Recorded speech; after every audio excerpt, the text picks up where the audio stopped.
Em vừa cầm cái máy quay rồi. Không đẹp đấy bạn. Nó không, nó sẽ bị trúc xuống dưới ạ. Nó sẽ xuống chân mọi người, nó không vào mặt mọi người ạ. À không, em để ngửa này, em để ngửa. Vâng, nó ngửa nó cũng không lên được đâu ạ. Tại vì cái góc cái này nó thấp ạ.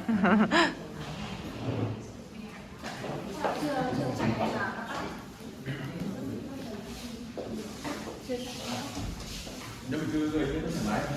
Tôi okay, so just think about we have just have coffee today. Okay, so I get ready to release most.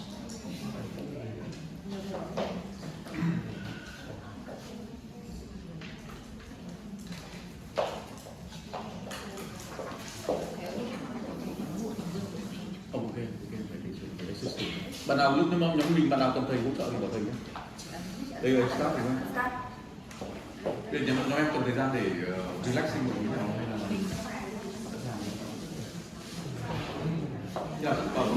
bắt đầu.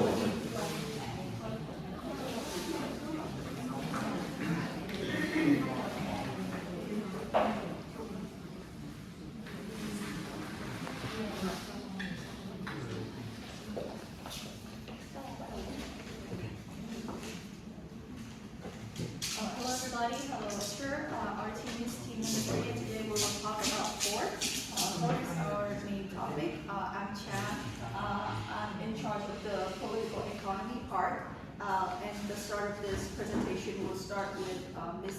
Du with globalization. Yes. So I'm going to start with globalization. Next, Ms. Lan Anh will talk about FDI. My name is Lan Anh, I talk about the NEI. My name is Quỳnh, I talk about the M&A. My name is Minh Anh, I will talk about M&A in the emerging economy. So welcome to our presentation. We are group 3, and today we bring the story of Ford. And as we have already introduced, our presentation comprises 5 parts, and I'm going to go to the first part about globalization to connect the whole story. So let's talk about globalization. Globalization is optional. It's essential in the modern business. So in the world interconnected supply chains, many companies now facing a lot of challenges, but also a lot of potentials and benefits. Something like the borders competition. So we're going to examine the story of Ford, and that is a story how Ford globalized. So first, I'm going to talk about the story of Ford in 2006. So before 2006, Ford faced a lot of crises. How they can overcome it? When Alan Mullen in 2006 became the CEO of Ford, he had forced to overcome the problems. So before that, they facing the decentralized platform and also a lot of fragmented and ununified global platform. So in 2006, they globalized by having a strategy called One Ford. And I really want to focus this one as the biggest part in my globalization part. So One Ford helped to overcome the financial problem, especially in 2008, by securing the financials by having $23.5 billion of self-funded globalization. It saved Ford from falling into the crisis of the whole world in 2008. And also, with the One Ford strategy, Ford brings the image of platform rationalization by reducing 30 to only 9 global platforms for their products.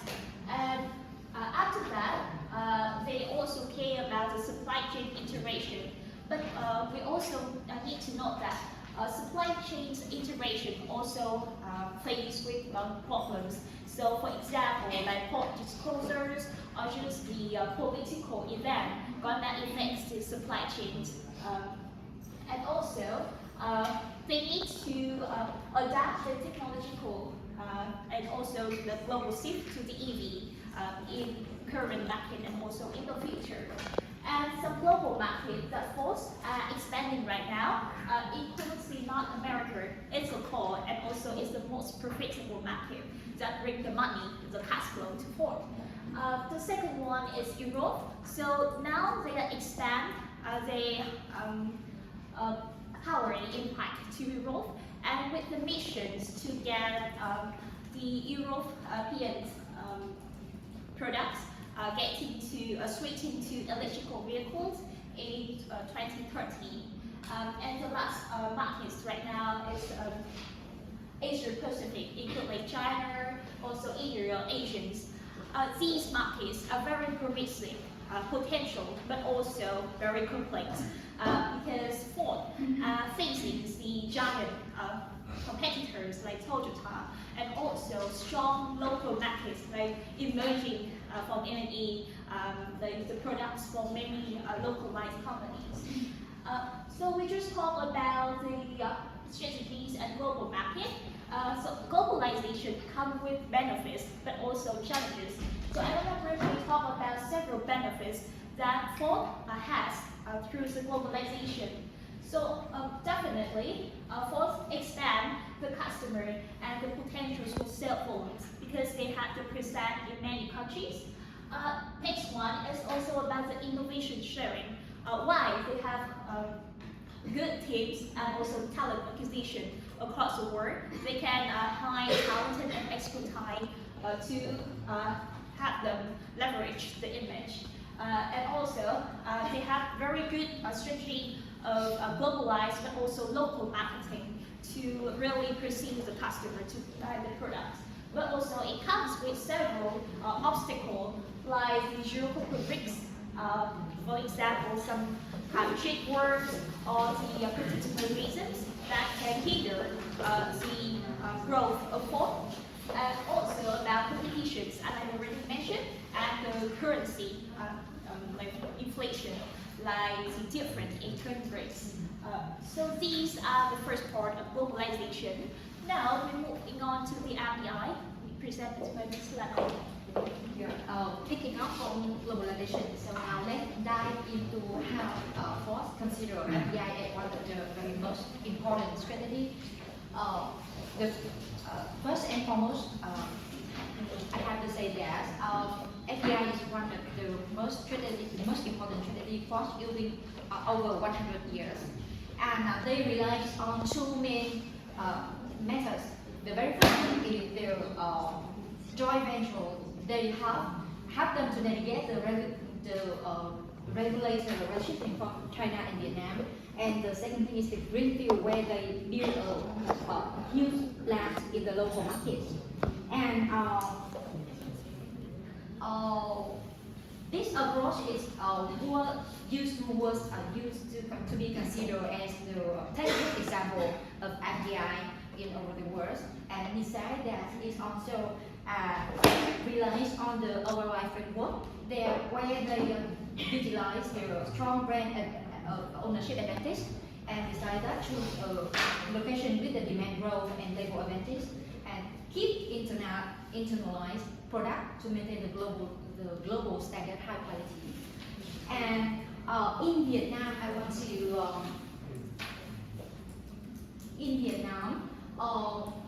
they joined Vietnam in 1985 with a joint venture with Songkong Diesel. And 2 years after, they built a huge plant in Hải Dương province. And till 2025, they have accumulated invest in Vietnam is over 200 million USD. And when they joined Vietnam, they have a strategy of market seeking focus. The very first thing they choose Vietnam because we have a rising demand for SUV and pickup truck. And besides that, Ford's global chain, their chain is really matched with Vietnam consumer behavior. And one last important thing, when they join Vietnam, the market seeking focus is they not expand the product, they just only focus on the profitable segment, not mass market. So in terms of impact, Ford FDI has made them to be the top taxpayer in Haizhou province and Haiphong. They contribute about more than 2,500 billion tax in 2022, and from contribute the time to 2015 to 2022, they cumulative contribute more than 13,000 billion tax for Haiphong provinces, and one of the top 3 companies to contribute for Haiphong tax. And besides that, inside of economic contribution, they contribute more than 5,000 direct and indirect jobs. In market impact, even they only join only on 4 segments, but they become the dominant almost the 4 segments. The very first thing for the pickup truck, Ford Ranger will consider as the king of pickup truck with more than 75% of market share. Besides that, in the SUV market, Ford only have the 0 product like Everest, but they dominate with the 70% of market share. And for Transit in the commercial vans, even last year they introduced the all new Transit, and right 1 month after that, they come back to the first position of the market with more than 70% of market share. The last product for segment is Territory. Even the top one, but Territory keep the position of the second one of the market with the 40% of market share. So we can see a very focused strategy when they join the Vietnam market, only for segment, but dominate almost for segment like that. And besides that, they also have a really good impact in social and local development. Ford join Vietnam and keep the Ford Fund from the global to join Vietnam, and contribute a lot for the road safe program and training for the students in our Vietnam countries. And besides that, they also upgrade the productivity with the high standard for almost automotive industry in Vietnam. So I think these are the 2 main key key where they contribute about the social and local development. Besides that, even they gain a lot of things in Vietnam and bring a good thing, but they have to face up with a lot of challenges. You know that in Vietnam, automotive industry is really competitive. So the very first challenge they have to face up is the lower localization compared to Toyota and Honda. And besides that, they have a supply chain shortage during the time of chip shortage in 2021. And besides that, we have to face off with the strong Japanese and Korean competition. So to quick respond to overcome this situation, they focus on 3 main key pillars. The very first thing, they reinvest more than 82 USD million in 2022 to expand the capacity and reduce the shortage. The second, but the most important thing they have to do at that time is to move the supply chains into the ASEAN, from the Mexico to Thailand. So it helped them quickly overcome this difficult situation. And the first thing that they really focus on improve the service quality. This service quality improvement not only in the product side, but also in the service side, using the technology and also to improve the high standard of the staff level in our dealer in Vietnam. So short compared to 2 main competitors in Vietnam like Honda and Toyota. Ford, Toyota, and Honda is 3 of them is joined Vietnam in 1995, and all of them is the joint venture in the greenfield. But Toyota is a scale-driven API where they really focus on localization and strong vendor network. But when Honda is combines motorcycle and automotive to quickly increase in cash flow, and Ford, on the other hand, is really focused on selective and segment-driven strategy, as I talked in the previous part. So, in conclusion, we do believe that Ford Vietnam FDI model is consistent with Ford Global Risk Aware, and they joined Vietnam by joint venture with Songkong Yezo, a greenfield invest in a greenfield plant in Haiphong, and a segment focus to make them to have a strong competitive advantages. Even they remaining the gap of localization until to keep the way market leader way in automotive Vietnam, in automotive industry in Vietnam. Thank you. So, Ms. Quỳnh, continue with next part. Yeah. So, alongside with manufacturing and FDI, Ford also used M&A to proceed its globalization process and also to absorb innovation and strengthen the competitive position. So today I will walk you through Ford's M&A strategies, some of the key results, some threats and how to cope with it before we reach a conclusion about Ford's M&A strategy. So then first, let's go with the strategy. Ford proceed the M&A according to strategic focus, which are capability driven and financially disciplined, which they use 4 main pillars. So the first main pillar was to strengthen the core automotive operations. For example, Mazda is a very classic example for this. So with Mazda Ford gained their lean manufacturing and to support the efficiency, and later on it has to shape Ford's manufacturing style. Next, Ford does M&A to gain technology capabilities. For example, with the Volvo cars, Ford has the Volvo's Volvo's premium R&D and also technology engineering leadership. And also Ford does the M&A to have the expand the global footprint in the European and later on Pacific Asian market. And last but not least, Ford also does the M&A to support the financial restructuring with the first nationwide financial corporation to stabilize its financial system. And however, when the risk is high and there is some talent sensitivity in the M&A, Ford choose to invest rather than the fully acquisition for the company. For example, in 2017, Ford invest 1 billion in Argo AI to receive the level 4 autonomy technology in the automotive industry. However, with the rising cost afterward, Ford is banned from this Argo AI.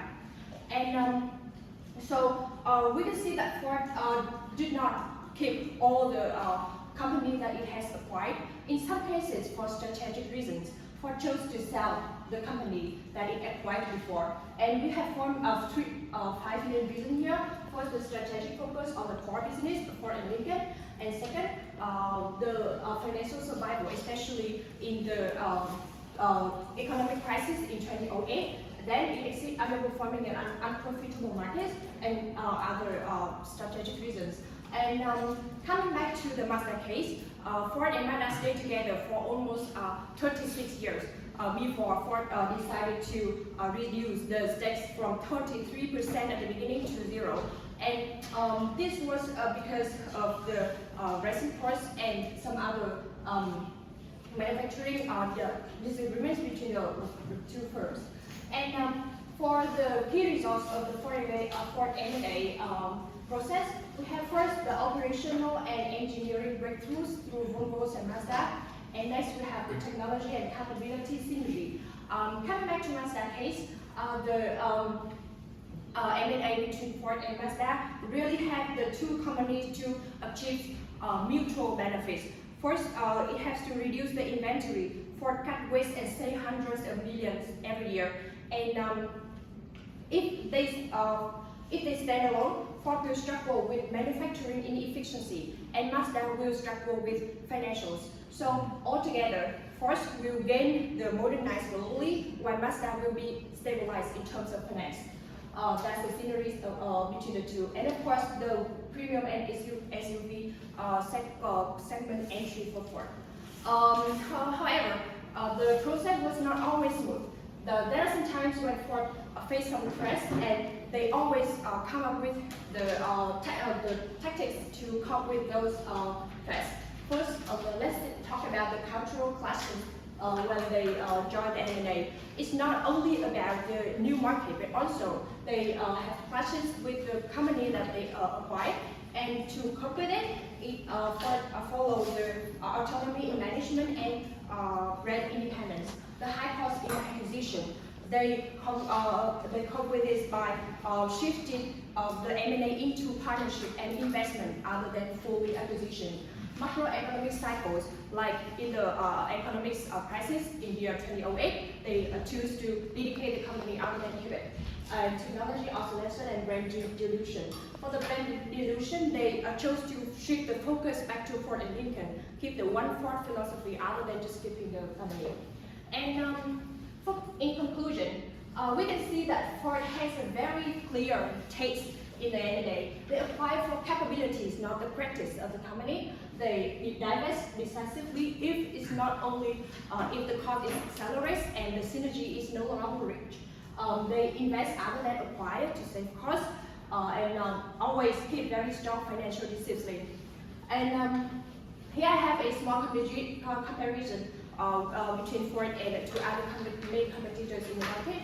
For Toyota, it acquires quite strategically and slowly, and it rather keep the company other than sell it for strategic reasons. And for Honda, it acquires rarely, but focus on internal development for the company. And here like overall, as I can see a trend in Ford's M&A overall, they really focus on the digitalization, which is really like essential in this days market.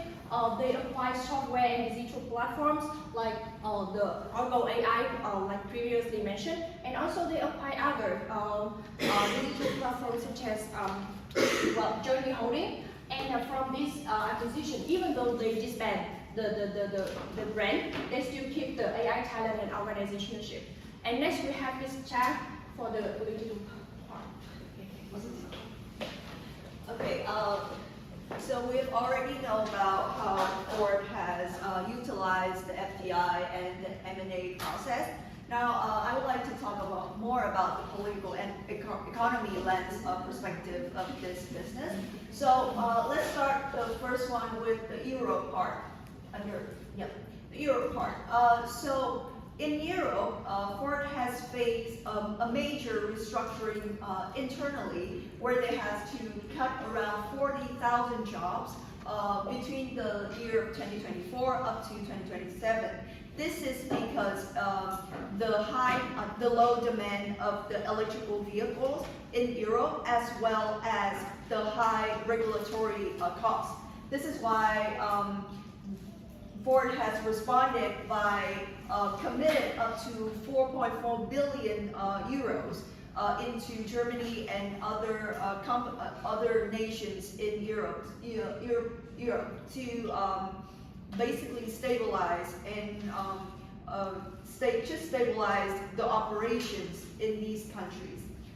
It also has to follow a really strict European emission rules, the CO2 emission rules, as well as the charging infrastructure requirements, since this continent is very strict with rules for electrical vehicles. Moving on to China. In China, Ford mainly has a joint venture, which is called the Changan company, one of the biggest automotive companies in China. However, it has faced the antitrust fine up to $23 million for price-related violations. This explains the really strict and basically very hard to maintain the operations in the country. So it's explained as well the joint venture-driven strategy. Every strategy that Ford established has to go through the joint venture in the country, the joint venture company in the country.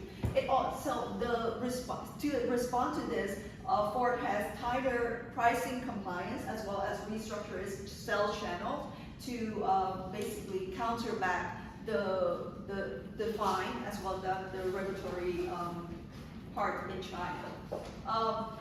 Moving on to Vietnam, right now Vietnam has the strongest market in Southeast Asia, and Ford has sold over 40,000 vehicles, as well as it holds the 70% market share in the pickup segment, to be more exact, the Ford Ranger sector. It also has invested in Hai Dung plant, upgraded up to $82 million. So to compare all of these nations, to compare Europe, China, and Vietnam, it's clearly that Vietnam is one of the most prominent countries for Ford to be invested in based on the political economy lens. So why is Vietnam? Vietnam has the fast-growing auto market with the Asian fastest expanding auto market, as well as it has a stable political environment, predictable regulations, and strong U.S.-Vietnam economic ties recently.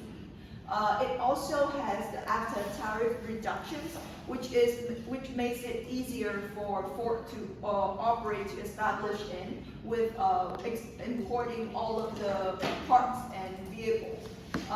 The policy of Vietnam has prioritized green mobility, digital manufacturing, and industrial upgrading, very aligned with how Ford is operating right now. And to compare with China specifically, the geopolitical is safer and more predictable environment for Ford to establish its business in.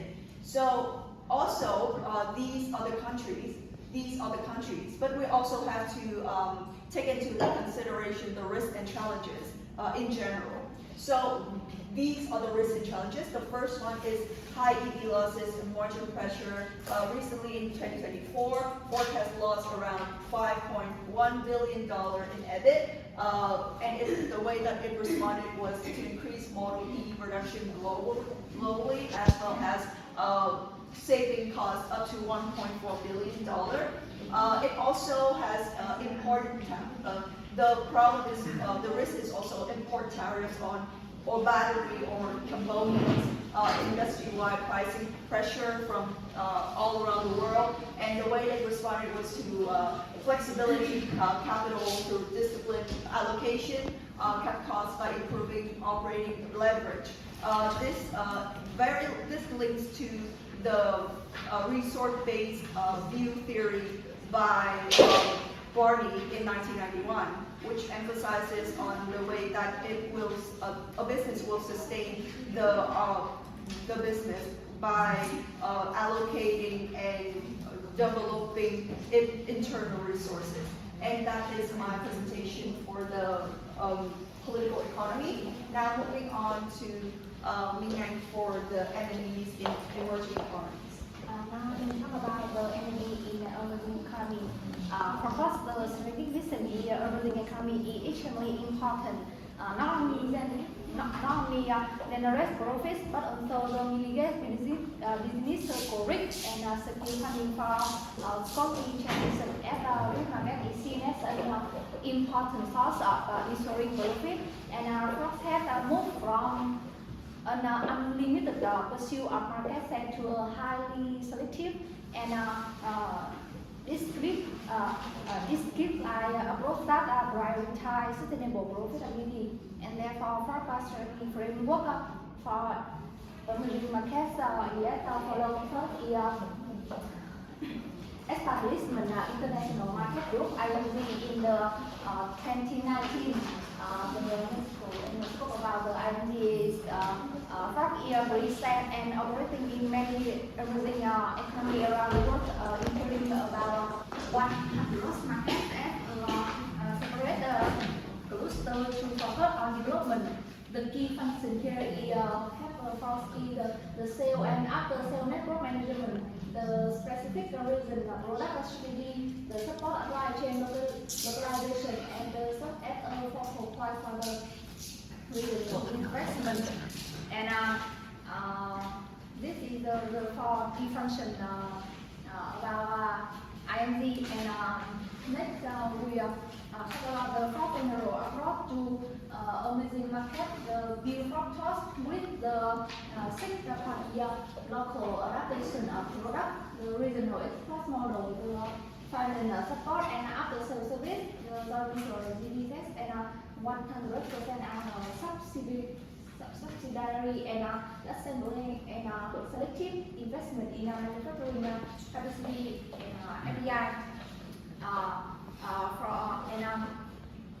and you can see about the view from Fox and IMD. You can see the typical strategy when Fox expand into emerging economy into focus on core product on with a high profit ability and quick adaptation to change the market condition. And now I will talk about what Fox had achieved by applying this strategy. The first is proven manufacturing capability in many countries. First like in Vietnam, Brazil, and Mexico, and the second is easily combine cost strength of continue to optimize regional cost structure and online product concentration risk. For example, the location complex high value production like Ranger and Everest Fox in Thailand, where there is a specialized ecosystem and supply chain efficient, and using Vietnam as a geopolitical access and stable assembly and distribution hub to take advantage of rapid market growth. And the emerging market now play the role of profit generating center. And there are also some difficult and challenge. We have three difficult and risk. This is supply chain level stress and cost barrier and the control and market adaptation. First, we will talk about the supply chain. The risk of supply chain is lack of strategy. Component logistics, disruption, raw material price fluctuation, and supply contribution supply, and global product cost,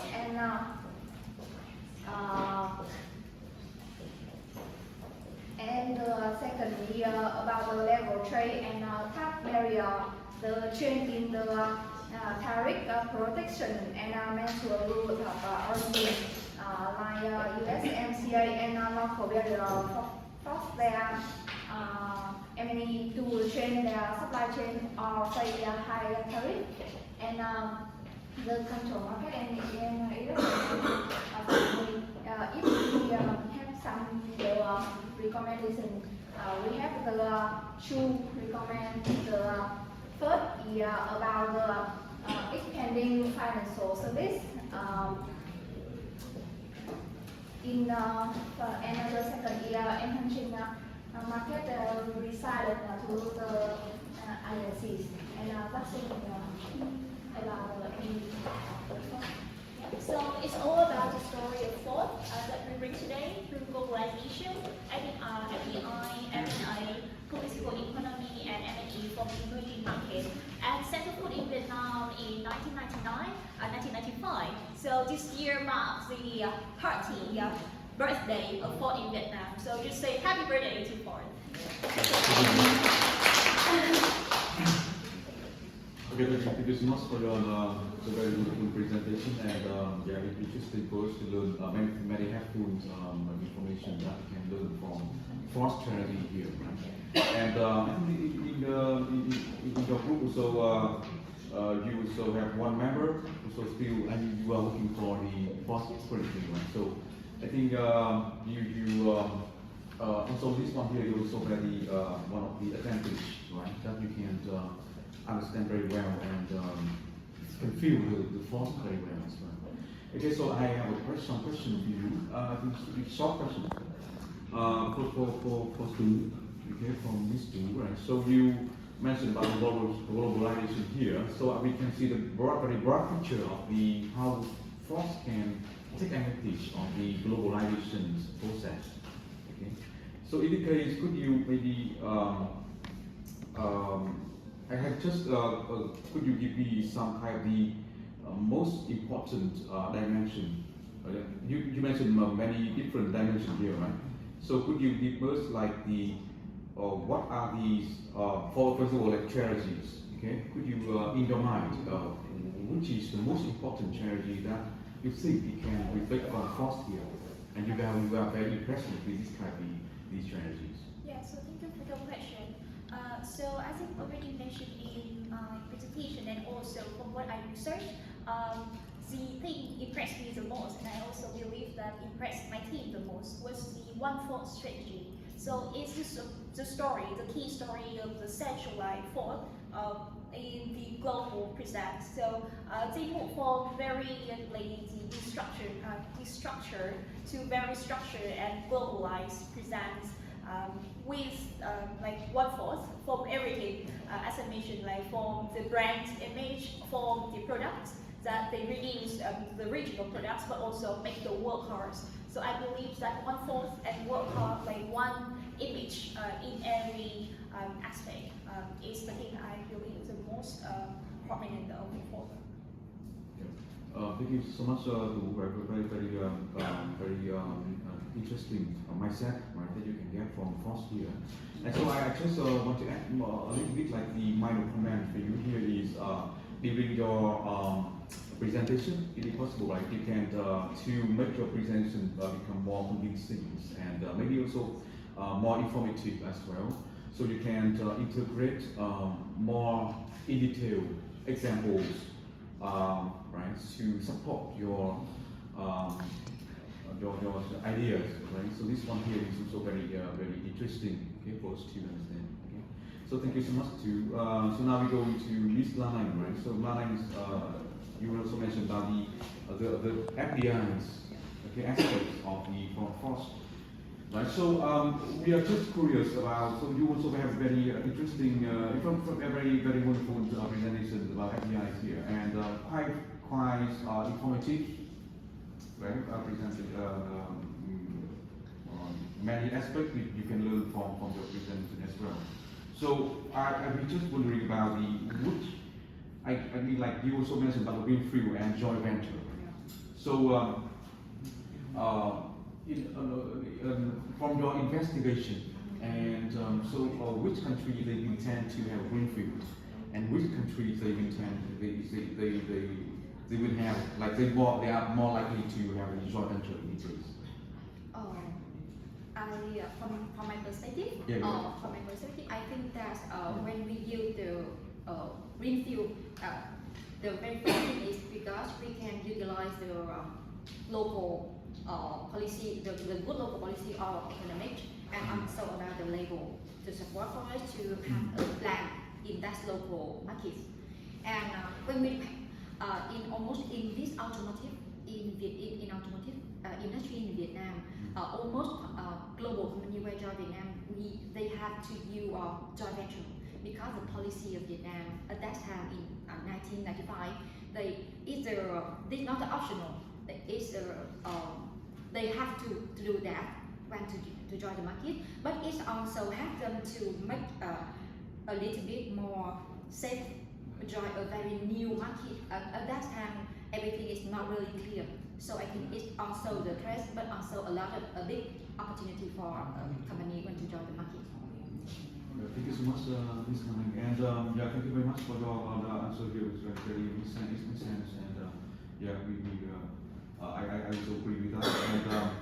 And I just have very minor feedback for you.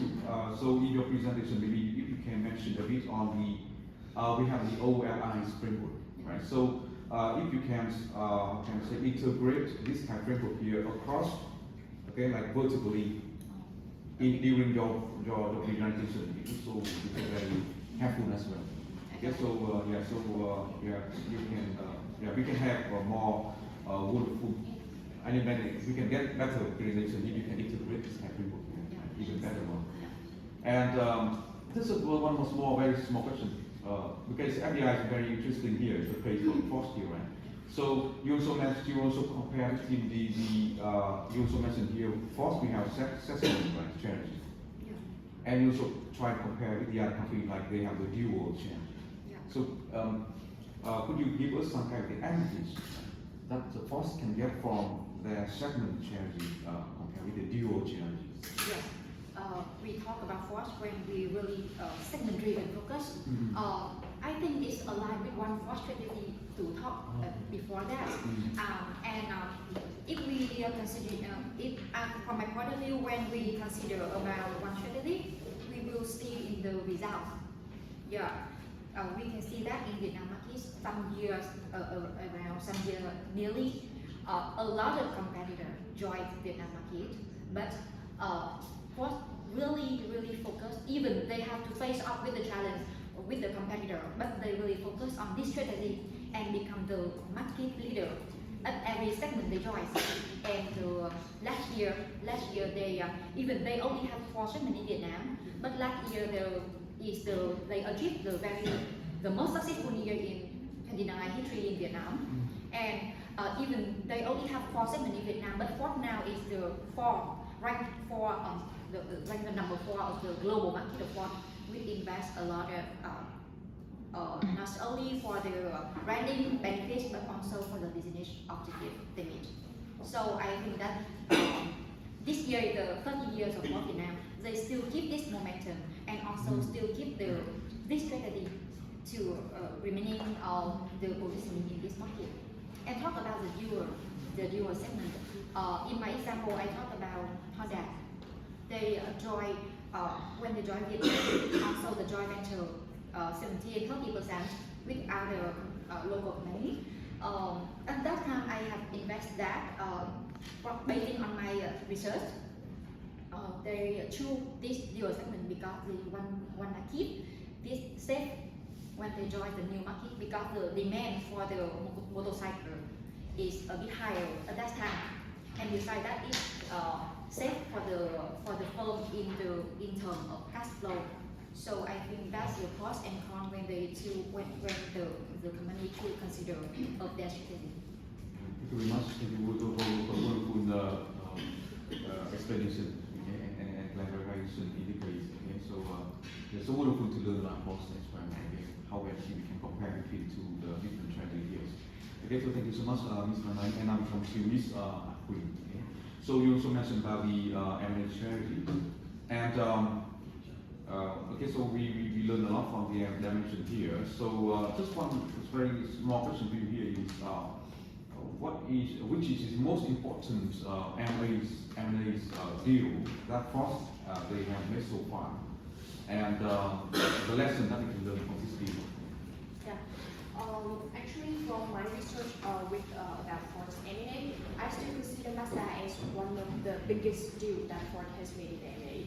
Well, regarding the reason why I chose Mazda, because it's one of the long-lasting deal that Ford has made. It's lasted for about 36 years, and Ford eventually Ford reduced its stakes in Mazda.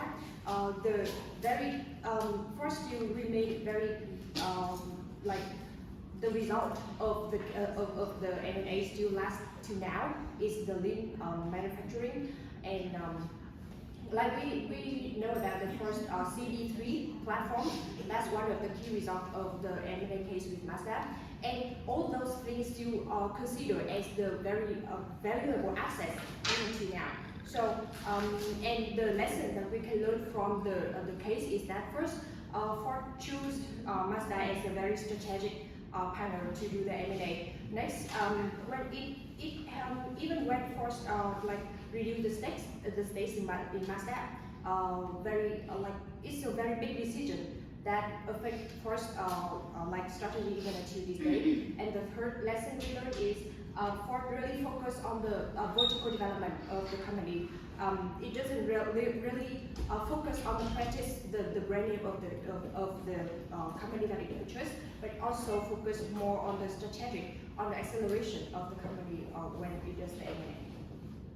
Thank you so much, Quỳnh, for very wonderful, interesting ideas we got from the deals. Okay, we don't matter here in this case. Okay, so I just also have the small add-on to here, because like during your part, if you can mention about more about the synergies that we can have from the deals here. It's also very helpful. Okay, very interesting for to see. And especially I also like the way that you mentioned about here the taste of the company. Okay, the M&A taste. Okay, they have different tastes. Okay, also very So now we come to the part of Chan, right? Chan mentioned about the aspect of the political economy. Okay, and we have different market here. We have ASMOs, right? Yeah. Vietnam, China. So based on your research, do you have any kind of the are there any kind of the, can you guess for me or give us some ideas of the challenges about different market here? Are there any kind of the movement from somewhere to somewhere? And are there anything about in the future that you think that force they intend to do in the future? So for right now, for the political economy, I think that for each section that I've mentioned, I've already basically summed up quite a bit of the policies and what they're doing right now. But I would like to add on that for these countries, as well as other countries that Ford has operated in, such as the U.S., the tariff and the, basically all of the costs and the operating costs, the tariff, and how they try to maintain their business within the company, within the industry, is harder than ever. I would like to add on that different wars from other countries also have an effect on the industry itself, not just for the vehicle industry itself, which will eventually affect Ford. For the future reference, for the future plan, right now I have a recommendation for Ford is to integrate into Thailand.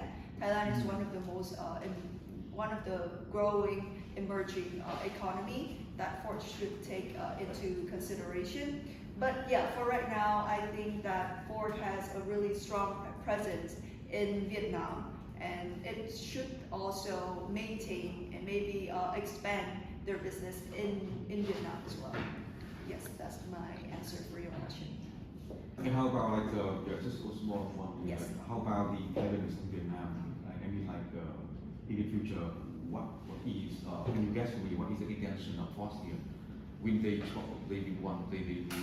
intend to expand in Thailand more than Vietnam, or Vietnam more? I think Vietnam right now has a really good opportunity for Ford to keep expanding, since it's already invested around I think 4 billion or 3 billion in their industry plants, their manufacturer in the country. So yeah, and right now Thailand also has political issues within the country. So I don't think right now is a good chance, good time for Ford to invest in. But in the future, I think Thailand is also a good economy. So yes. Thank you so much, Sam. Okay, so that's a wonderful for us to, if we can, I think if we have more time, right, we can even, because it's quite a very short one. Okay, so however, if we have more time, I think that we can, when you can take a look at the why Vietnam and why Thailand, so that we can have more broader picture, right, and get more insight from the charity from Ford. So just one more add on, like one thing I can maybe advise to you in your presentation here is like if you can give us more the dynamics aspect of why they shift from one country to the other one, and why they can maybe move back, for example.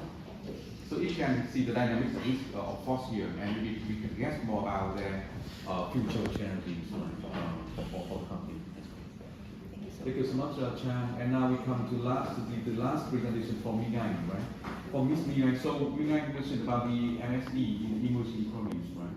So we are just wondering about could you share with us, are there any kind of the innovation, right, in their charities that when they approach into the emerging economies based on your own investigation, based on your own experience?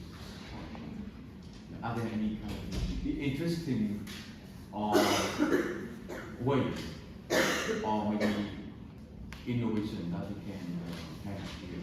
when they approach to the emerging economies, compared with the other companies, for example, redefining things.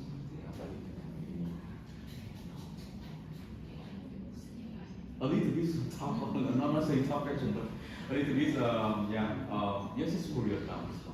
Are there anything that you think that they forced when they get into the other countries? Do they have any different ways compared with the other company, or they have similar ways? Just Korea, I can just Korea. This one is just Korea.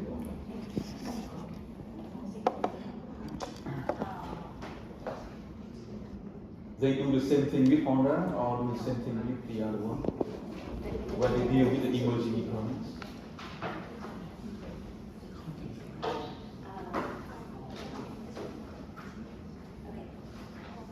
I want to talk about the real life example. Okay.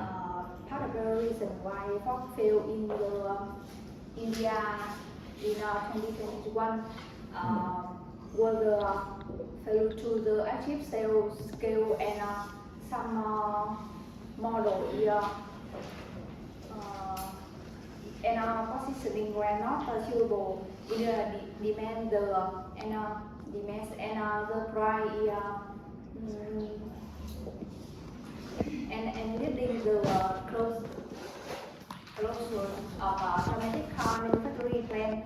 And in South America or Africa, country dealer network and access to car credit are decisive factor in the sale and after sale. So Ford have to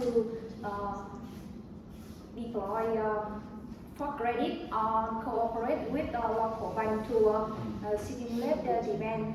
And we have the recommendation extending financial service in the emerging market to reduce barrier to car purchase in installment purchase, trade in all car in the current difficult economic situation.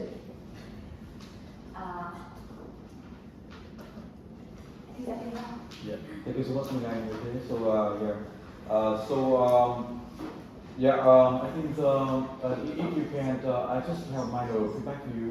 So if in your presentation is the next time, if you can maybe emphasize more about the challenges that Ford can face in emerging economies. That also very helpful. Okay, for us to understand how they can, what are the main challenges they can face, and how they can get over this kind of challenges here. And even if we have more time, right, and you can compare with the different company as well. Okay, are there any kind of innovation that Ford can get over the deep challenges compared with the other companies, and that we can learn more about that. Okay, as well. Okay? So thank you so much for thank you so much for group 2. Okay, for your also very wonderful presentation. And I think you put again the sensibility of group 1, right? You put much more effort, right, into your presentation. And just one thing in our minds, I get from your page is that first they want to keep their like one first strategy, right, along the way with the globalization, or maybe they want to integrate into the emerging economies here. But we also wondering about they have different markets, and how these want to still keep their one first here. Okay, and I think that you also clarify very wonderful here. They try to utilize their segment, right, driving strategy. Okay, very wonderful one. So thank you so much for this. Okay? Bye-bye.